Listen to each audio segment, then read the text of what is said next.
Hi, Assalamualaikum. My name is Nur Ainadira binti Bashirun and my matric number is 1046. My name is Nurul Huda binti Muhammad Aziz. My matric number is 1023. Before I start, I want to show you guys a video. Do you know what happened to them? 문제야, 당신이 쓸모없는 놈 뭐하러 집에 불러서 밥상머리 앞에 앉아? 제가 잘못한 거예요. Bila 괜찮아.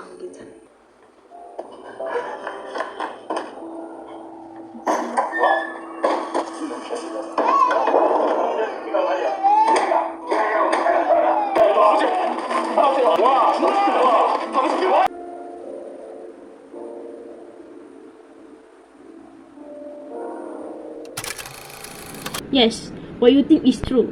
So, my presentation today is related to family abuse.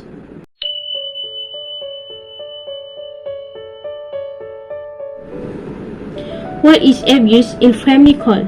Family violence is when someone uses abusive behavior to control or harm a member of their family. Family violence includes many different forms of physical and emotional abuse, as well as neglect carried out by family members.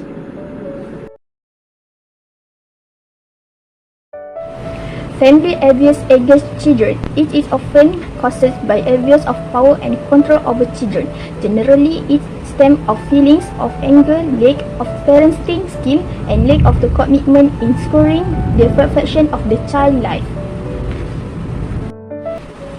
Physical or mental illness. Abusers are often ignored and mistreated so that they find it difficult to express their feelings.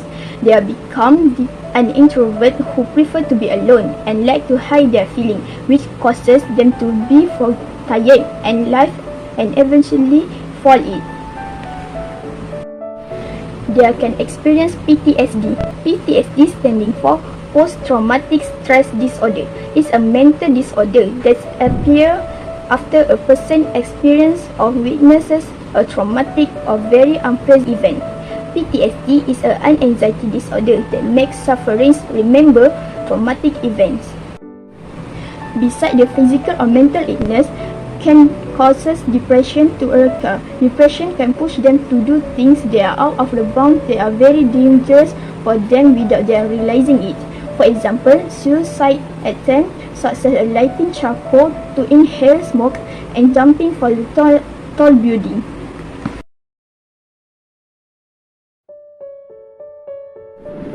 Strict parents. Parents are strict for various reasons, some good and some self-serving. Some strict parents have high expectations. They teach their children self-discipline by holding them accountable. These parents have their kids' best interest at heart. But some strict parents are controlling because they fear being seen as incompetent parents if their children make mistakes. Such parents are more concerned about their own feelings and insecurity than their children's well-being.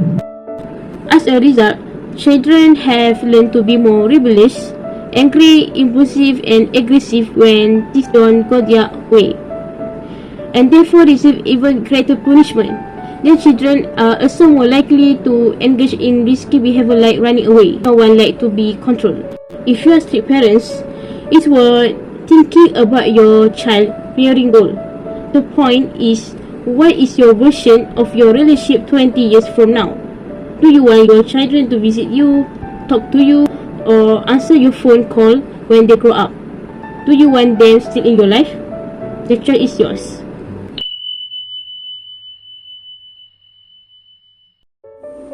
Doing social activities by attending motivation class can give us self-confidence when speaking.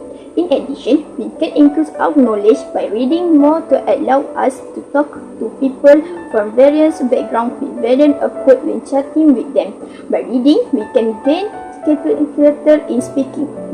Works that can strengthen the spirits of the user to become stronger are now is the time to focus yourself and find a way to go through life usually.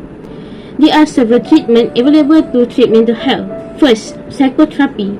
Psychotherapy is the therapeutic treatment of mental illness provided by a trained mental health professional. Also known as therapy, this psychotherapy is a treatment that allows the patient to talk and explain his condition and feelings. Second, medicine. Medicine do not cure this mental health problem directly. However, it can help patients deal with symptoms. Medication and even psychotherapy are some of the most effective ways to promote recovery. Among the medicine taken to deal with this mental problem are antidepressant, anti-anxiety medication, mood stabilizing medication, and antipsychotic medication. Third, support group. Is the support group like a cheerleader? The answer are not the same, but support group and cheerleader have the same mission, which is provided emotional and mental support to patients. Of these meetings as a safe zone to express feelings and also a place where patients can learn from the experience of others. 5. Hospital. Sometimes the patient is unable to bear the burden of emotional pain until it becomes so severe that the patient needs treatment in a psychiatric hospital. 6. On initiative. Patients can also make a plan to help themselves by understanding their condition, by implementing strategies that can help restore their mental health. Feel free time with beneficial hobbies such as activity cycling because it can release endorphin hormones and further eliminate all negative feelings, especially stress. The release of endorphin not only improve mood and regulate the individual hormones balance but also make them more positive in living life. However, it is more encouraged to do cycling activities in a pleasant and faithful location such as Taman Botani Negara, Shah Alam, Selangor. Spend time with the closer and trusted people. We should all spend the most time with people who energize and inspire us, people who make us better. For example, spending time with your best friend. Find a friend you can talk to, a good listener who doesn't judge what you want to say. Say it all until you feel calm. If you need to cry, cry. Cry not show that you are weak. In fact, cry is necessary in life. Don't pretend in life. There are many things you can do with your friend, including have a regular movie night or start a book club, go for a walk or exercise together, host a game night or play games together online. Conclusion. Dear friends, today my partner Ain and I have talking about a causes of family abuse such as physical or mental illness and strict parents. Thus, abuse has a negative effect on human. I hope you are aware and dare to voice your right so as not be oppressed. So, stay strong by expressing yourself. I know there is a question the lecturer want to ask. This question is, what is the goal of long-term treatment?